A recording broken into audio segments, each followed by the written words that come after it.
ఒకవేళ గురక ఉండి అంటే స్నోరింగ్ ఉండి, బీపీ గనుక ఎక్కువ ఉండి అంటే బ్లడ్ ప్రెషర్ గనుక ఎక్కువగా ఉండి, మీకు డే టైమ్ ఎక్సెసివ్ స్లీపీనెస్ అంటాం. డే టైమ్ ఫటిగ్ అంటారు దాన్ని. అంటే పొద్దున పూట కొంచెం అంత యాక్టివ్‌గా లేకపోవడము, తొందరగా అలసిపోవడము, తొందరగా చికాకు ఉండడము, ఈ లక్షణాలు లేదంటే కాళ్ళలో వాపు కనిపించడము, ఇట్లాంటి లక్షణాలు గనుక ఉన్నట్లయితే బహుశా అది స్లీప్ యాప్నియా కావచ్చు.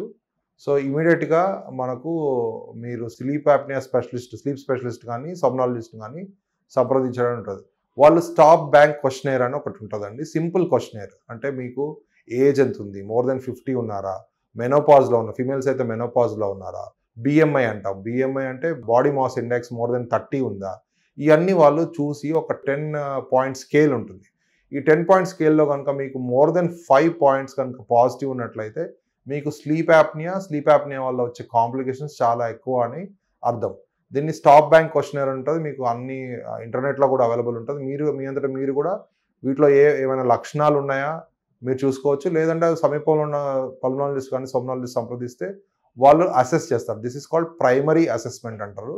దాని తర్వాత డయాగ్నోస్టిక్ పాలిసోమ్నోగ్రామ్ చేసి స్లీప్ యాప్నియా ఉందా లేదా చెప్తారు. మీరు తీసుకునే అదే మందులు, అదే నాణ్యమైన మందులు, కానీ సగం ధరకే.